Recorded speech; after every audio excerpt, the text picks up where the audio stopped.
Russia Ukraine യുദ്ധത്തിന്റെ ചരിത്രത്തിലെ തന്നെ ഏറ്റവും ഭീകരവും വിനാശകരവുമായ വ്യോമാക്രമണ പരമ്പരയ്ക്കാണ് കഴിഞ്ഞ കുറച്ചു മണിക്കൂറുകളായി ഉക്രൈൻ തലസ്ഥാനമായ കീവും മറ്റ് പ്രധാന നഗരങ്ങളും സാക്ഷ്യം വഹിച്ചുകൊണ്ടിരിക്കുന്നത്. യുദ്ധം തുടങ്ങിയതിനു ശേഷം മോസ്കോ തൊടുത്തുവിടുന്ന ഏറ്റവും വലിയ വ്യോമാക്രമണങ്ങളിൽ ഒന്നാണിതെന്ന് ഉക്രൈൻ സൈനിക വക്താക്കൾ ഔദ്യോഗികമായി സ്ഥിരീകരിച്ചു കഴിഞ്ഞു. ആകാശത്ത് തീക്കോളങ്ങൾ തീർത്തുകൊണ്ട് റഷ്യൻ മിസൈലുകളും ഡ്രോണുകളും ഉക്രൈൻ മണ്ണിലേക്ക് പതിച്ചപ്പോൾ രാജ്യം ഇതുവരെ കാണാത്ത തരത്തിലുള്ള വലിയൊരു അടിയന്തരാവസ്ഥയിലേക്കാണ് നീങ്ങിയത്. ഒറ്റ രാത്രി കൊണ്ട് 100 കണക്കിന് മാരകായുധങ്ങളാണ് റഷ്യ ഉക്രൈന് നേരെ പ്രയോഗിച്ചത്. കൃത്യമായ ആസൂത്രണത്തോടെ ഉക്രൈന്റെ വ്യോമ പ്രതിരോധ സംവിധാനങ്ങളെ പൂർണ്ണമായും നിഷ്പ്രഭമാക്കുക എന്ന ലക്ഷ്യത്തോടെയായിരുന്നു വ്ളാഡിമിർ പുടിന്റെ ഈ സൈനിക നീക്കം. തലസ്ഥാനമായ കിയവിനെ ലക്ഷ്യമിട്ടായിരുന്നു ഈ ആക്രമണത്തിന്റെ സിംഹഭാഗവും നടന്നതെങ്കിലും രാജ്യത്തിന്റെ വിവിധ കോണുകളിലും റഷ്യൻ മിസൈലുകൾ നാശനഷ്ടങ്ങൾ വിതച്ചു. ഉക്രൈൻ ഔദ്യോഗിക വൃത്തങ്ങൾ പുറത്തുവിട്ട വിവരങ്ങൾ പ്രകാരം 656 അത്യാധുനിക യുദ്ധ ഡ്രോണുകളും 73 മാരകമായ മിസൈലുകളുമാണ് റഷ്യൻ സൈന്യം ഈ ഒരൊറ്റ രാത്രിയിലെ ആക്രമണത്തിനായി ഉപയോഗിച്ചത്.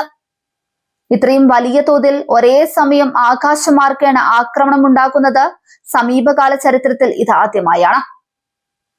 ഉക്രൈൻ ജനതയെ ഭയത്തിന്റെ നിഴലിലാഴ്ത്തിക്കൊണ്ട് ആകാശത്തു നിന്ന് മരണദൂതുമായി വന്ന ഈ ആയുധങ്ങൾ കീവിനെ കത്തിയെറിയുന്ന ഒരു നരകമാക്കി മാറ്റി. ഈ ഭീകരമായ വ്യോമാക്രമണത്തിൽ ഇതുവരെ ലഭ്യമായ കണക്കുകൾ പ്രകാരം കുറഞ്ഞത് 18 പേർക്ക് ജീവൻ നഷ്ടപ്പെടുകയും 100-ലധികം ആളുകൾക്ക് ഗുരുതരമായി പരിക്കേൽക്കുകയും ചെയ്തിട്ടുണ്ട്.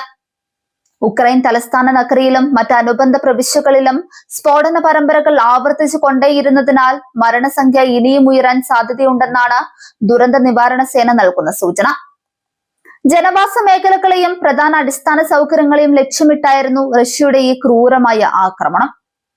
ആക്രമണത്തിന്റെ തീവ്രത വർദ്ധിപ്പിച്ചുകൊണ്ട് റഷ്യ തങ്ങളുടെ ഏറ്റവും വിനാശകരമായ സിർക്കോൺ ഹൈപ്പർസോണിക് മിസൈലുകളും ഈ ആക്രമണത്തിൽ പ്രയോഗിച്ചു എന്നത് ലോകരാജ്യങ്ങളെ ഒന്നടങ്കം ഞെട്ടിച്ചിരിക്കുകയാണ്. ശബ്ദത്തേക്കാൾ 9 മടങ്ങ് വേഗത്തിൽ സഞ്ചരിക്കാൻ ശേഷിയുള്ള 8 സിർക്കോൺ മിസൈലുകളാണ് റഷ്യ ഈ കൂട്ടക്കുരുതിക്കായി വിന്യസിച്ചത്. നിലവിലുള്ള ഒരു വ്യോമ പ്രതിരോധ സംവിധാനത്തിനും എളുപ്പത്തിൽ തടുക്കാൻ കഴിയാത്ത ഇത്തരം മാരകായുധങ്ങളുടെ ഉപയോഗം യുദ്ധം പുതിയൊരു തലത്തിലേക്ക് കടന്നതിന്റെ വ്യക്തമായ സൂചനയാണ്. ഉക്രൈന്റെ വ്യോമസേന തങ്ങളുടെ കൈവശമുള്ള എല്ലാ പ്രതിരോധ സംവിധാനങ്ങളും ഉപയോഗിച്ച് റഷ്യൻ ആക്രമണത്തെ ചെറുക്കാൻ പരമാവധി ശ്രമിച്ചു. അമേരിക്കയും യൂറോപ്യൻ രാജ്യങ്ങളും നൽകിയ പാട്രിയറ്റ് ഉൾപ്പെടെയുള്ള ആധുനിക പ്രതിരോധ മിസൈലുകൾ ഉപയോഗിച്ച് 100 കണക്കിന് ഡ്രോണുകളെയും മിസൈലുകളെയും അന്തരീക്ഷത്തിൽ വെച്ച് തന്നെ തകർക്കാൻ ഉക്രൈൻ സൈന്യത്തിന് കഴിഞ്ഞു. എങ്കിലും റഷ്യൻ ആക്രമണത്തിന്റെ വലിപ്പം വളരെ വലുതായതിനാൽ എല്ലാ ഭീഷണികളെയും പൂർണ്ണമായി തടയാൻ അവർക്കായില്ല. വ്യോമ പ്രതിരോധത്തിന്റെ കോട്ടകൾ ഭേദിച്ചുകൊണ്ട് നിരവധി മിസൈലുകളും ഡ്രോണുകളും ഉക്രൈനിലെ തന്ത്രപ്രധാനമായ ലക്ഷ്യങ്ങളിൽ നേരിട്ട് പതിക്കുക തന്നെ ചെയ്തു. കീവിലും മറ്റ് നഗരങ്ങളിലും വലിയ തോതിലുള്ള നാശനഷ്ടങ്ങളാണ് ഇതിലൂടെ സംഭവിച്ചിരിക്കുന്നത്. വൈദ്യുത നിലയങ്ങളും ആശയവിനിമയ സംവിധാനങ്ങളും തകർന്നതോടെ ഉക്രൈനിലെ പല ഭാഗങ്ങളും പൂർണ്ണമായി ഇരുട്ടിലാവുകയും ജനജീവിതം സ്തംഭിക്കുകയും ചെയ്തു. റഷ്യ പെട്ടെന്ന് ഇത്രയും കടുത്തതും വിനാശകരവുമായ ഒരു ആക്രമണത്തിലേക്ക് കടക്കാൻ കൃത്യമായ കാരണങ്ങളുണ്ടെന്നാണ് അന്താരാഷ്ട്ര രാഷ്ട്രീയ നിരീക്ഷകർ വിലയിരുത്തുന്നത്. കഴിഞ്ഞ കുറച്ചു മാസങ്ങളായി ഉക്രൈൻ റഷ്യൻ മണ്ണിലേക്ക് നടത്തി വന്ന ഡ്രോൺ ആക്രമണങ്ങൾക്കുള്ള വ്ളാഡിമിർ പുടിന്റെ നേരിട്ടുള്ള പ്രതികാരമായാണ് ഈ ഡൂംസ്ഡേ അഥവാ ലോകാവസാന സമാനമായ ആക്രമണം കാണപ്പെടുന്നത്. റഷ്യയുടെ സാമ്പത്തിക സ്രോതസ്സുകളെ തകർക്കാൻ ഉക്രൈൻ നടത്തിയ നീക്കങ്ങൾ മോസ്കോയെ വല്ലാതെ ചൊടിപ്പിച്ചിരുന്നു. ഈ ആക്രമണത്തിന് തൊട്ടു മുൻപുള്ള ദിവസങ്ങളിലാണ് ഉക്രൈൻ പ്രസിഡന്റ് വ്ളാഡിമിർ സെലൻസ്കി തങ്ങളുടെ സൈന്യത്തിന്റെ വലിയൊരു നയതന്ത്ര വിജയം ലോകത്തോട് വിളിച്ചു പറഞ്ഞത്. ഈ വർഷം ജനുവരി മുതൽ മെയ് വരെയുള്ള 5 മാസ കാലയളവിനുള്ളിൽ റഷ്യയുടെ തന്ത്രപ്രധാനമായ 15 എണ്ണ ശുദ്ധീകരണശാലകൾ ഉക്രൈൻ സൈന്യം തകർത്തുവെന്നായിരുന്നു സെലൻസ്കിയുടെ അവകാശവാദം. റഷ്യയുടെ ഊർജ്ജ മേഖലയ്ക്ക് കനത്ത ആഘാതമേൽപ്പിക്കാൻ തങ്ങൾക്ക് കഴിഞ്ഞുവെന്ന് സെലൻസ്കി പരസ്യമായി പ്രഖ്യാപിച്ചിരുന്നു. റഷ്യയുടെ യുദ്ധച്ചെലവുകൾ കണ്ടെത്താൻ സഹായിക്കുന്ന പ്രധാന വരുമാന മാർഗമായ ഇന്ധന വ്യവസായത്തെ ലക്ഷ്യമിട്ടായിരുന്നു ഉക്രൈൻ ആക്രമണങ്ങൾ നടത്തിയിരുന്നത്. പരോക്ഷമായി റഷ്യയുടെ സാമ്പത്തിക നട്ടെല്ലൊടിക്കുക എന്ന ലക്ഷ്യത്തോടെ സെലൻസ്കിയുടെ സൈന്യം നടത്തിയ ഈ വിജയകരമായ നീക്കങ്ങൾ അന്താരാഷ്ട്ര തലത്തിൽ വലിയ വാർത്താ പ്രാധാന്യം നേടിയിരുന്നു.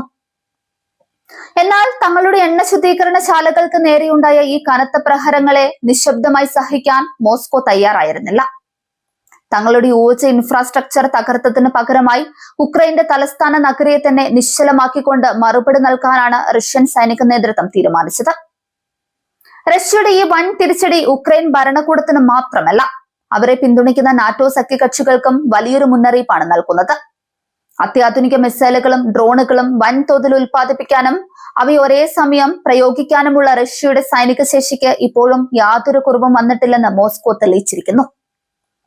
ഈ വ്യോമാക്രമണം ഉക്രൈനിലെ സാധാരണ ജനങ്ങളുടെ മാനസികാവസ്ഥയെയും കഠിനമായി ബാധിച്ചിട്ടുണ്ട്.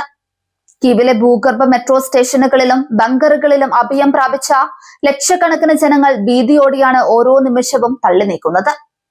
മിസൈലുകൾ വന്ന് പതിക്കുമ്പോൾ ഉണ്ടാകുന്ന വലിയ ശബ്ദവും നഗരത്തിൽ ഉയരുന്ന പുകപടലങ്ങളും ഉക്രൈൻ ജനതയുടെ യുദ്ധഭീതിയെ വീണ്ടും വർദ്ധിപ്പിച്ചിരിക്കുകയാണ്. അന്താരാഷ്ട്ര സമൂഹം റഷ്യയുടെ ഈ അതിക്രമത്തെ കടുത്ത ഭാഷയിലാണ് അപലപിക്കുന്നത്. ജനവാസ മേഖലയിൽ സിർക്കോൺ പോലുള്ള മാരകായുധങ്ങൾ പ്രയോഗിക്കുന്നത് യുദ്ധക്കുറ്റമാണെന്ന് മനുഷ്യാവകാശ സംഘടനകൾ ചൂണ്ടിക്കാണിക്കുന്നു. ഉക്രൈനെ സംബന്ധിച്ചിടത്തോളം തങ്ങളുടെ വ്യോമ പ്രതിരോധ സംവിധാനങ്ങൾ ഇനിയും ശക്തിപ്പെടുത്തേണ്ടതുണ്ടെന്ന വലിയൊരു പാഠമാണ് ഈ സംഭവം നൽകുന്നത്. യുദ്ധം തുടങ്ങി വർഷങ്ങൾ കഴിഞ്ഞിട്ടും ഇരുപക്ഷത്തും യാതൊരുവിധ വിട്ടുവീഴ്ചകൾക്കും തയ്യാറാകാത്തത് ആഗോളതലത്തിൽ തന്നെ വലിയ ആശങ്കയ്ക്ക് കാരണമാകുന്നുണ്ട്. ഉക്രൈൻ റഷ്യയുടെ സാമ്പത്തിക കേന്ദ്രങ്ങളെ തകർക്കുമ്പോൾ റഷ്യ ഉക്രൈന്റെ നഗരങ്ങളെ തന്നെ ഇല്ലാതാക്കാൻ ശ്രമിക്കുന്നു. ഈ പ്രതികാര രാഷ്ട്രീയം യുദ്ധം അവസാനമില്ലാതെ നീണ്ടുപോകുന്നതിലേക്കാണ് വഴി തുറക്കുന്നത്. റഷ്യൻ വ്യോമാക്രമണം ഉണ്ടാക്കിയ നാശനഷ്ടങ്ങളിൽ നിന്ന് കീവ് നഗരത്തെ വീണ്ടെടുക്കാനുള്ള ശ്രമങ്ങൾ അധികൃതർ ഇതിനകം തന്നെ ആരംഭിച്ചിട്ടുണ്ട്. എണ്ണ ശുദ്ധീകരണശാലകൾ തകർത്തതിലൂടെ തങ്ങൾ നേടിയ തന്ത്രപരമായ മുൻതൂക്കം റഷ്യയുടെ ഈ ഒരൊറ്റ രാത്രിയിലെ ഭീകരാക്രമണത്തോടെ ഉക്രൈന് വലിയ വെല്ലുവിളിയായി മാറിയിരിക്കുകയാണ്. 700-ലധികം മാരകായുധങ്ങളുമായി റഷ്യ നടത്തിയ ഈ വ്യോമാക്രമണം ഉക്രൈൻ യുദ്ധ ചരിത്രത്തിലെ കറുത്ത അധ്യായങ്ങളിൽ ഒന്നായി അവശേഷിക്കും. ആകാശത്ത് ഉയർന്ന തീഗോളങ്ങളും തകർന്നടിഞ്ഞ നഗരവീഥികളും പുടിന്റെ കടുത്ത യുദ്ധതന്ത്രങ്ങളുടെ ഭീകരത വിളിച്ചോതുന്നുണ്ട്. ഈ വലിയ പ്രതിസന്ധി ഘട്ടത്തിലും റഷ്യയ്ക്ക് മുന്നിൽ കീഴടങ്ങില്ലെന്ന ദൃഢനിശ്ചയത്തിലാണ് ഉക്രൈൻ ജനതയും അവരുടെ സൈന്യവും മുന്നോട്ടു പോകുന്നത്.